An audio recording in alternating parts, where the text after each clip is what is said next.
ತ್ಯಾಗರಾಜ್ ಅವರೇ ನಮಸ್ಕಾರ. ನಮಸ್ಕಾರ ಅಬ್ದುಲ್ ರಜಾಕ್. ಹೇಳ್ರಿ, ಮಾಡ್ತಾ ಇದ್ದೀರಾ? ಏನ್ರಿ ನಮ್ ಡ್ಯೂಟಿ ಕಾಯಕ, ಕಾಯಕವೇ ಕೈಲಾಸ ಅನ್ನೋ ತರ ಕಾಯಕ ಮಾಡ್ತಾ ಇದ್ವಿ. ಹೇಳಿ, ಮತ್ತೆ ಸ್ಕೂಲ್ ಟ್ರಿಪ್ ಹೋಗಿಲ್ವಾ? ಸ್ಕೂಲ್ ಟ್ರಿಪ್ ಇವ್ ರಜಾ ಅಲ್ವೇನ್ರಿ?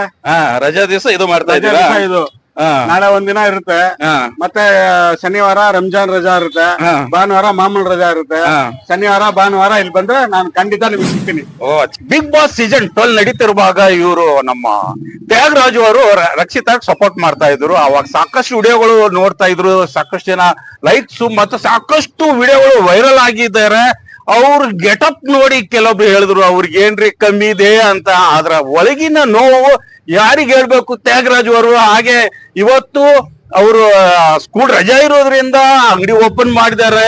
ಅವರ ಒಳಗಿನ ನೋವು ಹೇಗಿದೆ ಎಂಬುದು ತಿಳ್ಕೊಂಡ ಬನ್ನಿ. ತ್ಯಾಗರಾಜ್ ಅವರ ಹೇಳಿ, ಎಷ್ಟು ವರ್ಷದಿಂದ ನಿಮ್ಮ ಅಂಗಡಿ ಓಪನ್ ಮಾಡಿದ್ರ? ನನ್ನ ಅಂಗಡಿ ಓಪನ್ ಮಾಡಿ 20 ವರ್ಷ ಆಯ್ತು.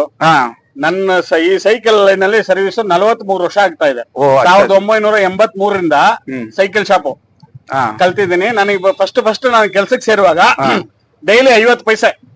ಇವಾಗಿರೋ ಜನರೇಷನ್ ಗೆ 50 ಪೈಸೆ ಗೊತ್ತಿರಲ್ಲ.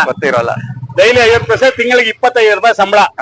ಆಮೇಲೆ ಬೇರೆ ಅಂಗಡಿ ನಾನು ಕೆಲಸ ನೋಡೋದು, ಆಕ್ಟಿವ್ ಆಗಿ ಓಡಾಡಿ ಮಾಡೋದು ಕೆಲಸ ಎಲ್ಲ ನೋಡ್ಬಿಟ್ಟು ಬೇರೆಗೆ ಅವರು ಪ್ಲಾಜಾ ಸೈಕಲ್ ಮಾರ್ಟ್ ಅಂತ ಇತ್ತು ಸ್ವಾಸ್ಟಿಕ್ ಶೇಷಾದಿಪುರದಲ್ಲಿ, ಸ್ವಾಸ್ಟಿಕ್ ಸರ್ಕಲ್ ಶೇಷಾದಿಪುರದಲ್ಲಿ.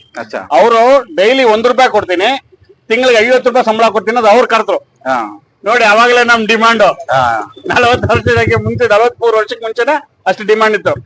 ಅವಾಗಿಂದ ಮಾಡ್ತಾ ಇದ್ ಸ್ವಲ್ಪ ದಿನ ಮಾಡ್ದೆ. ಮದುವೆ ಆದ್ಮೇಲೆ ನಾನ್ ಸ್ವಂತ ಮಾಡ್ಬೇಕಂತ ನಮ್ಮ ಅತ್ತೆ ಮನೆ ಹತ್ರ ಸ್ವಲ್ಪ ಪ್ಯಾಸೇಜ್ ಅಲ್ಲಿ ಜಾಗ ಇತ್ತು. ನೀವು ನೋಡಿದ್ರ, ಬಂದಿರ್ತೀರಾ, ನಿಮ್ ಸೈಕಲ್ ಎಲ್ಲ ತಂದಿರ್ತೀರಾ? ಯಾಕಂದ್ರೆ ಅವಾಗ ನಾನು ಸೈಕಲ್ ಅಲ್ಲಿ ಬಿಸ್ನೆಸ್ ಮಾಡ್ತಾ ಇದ್ದೆ.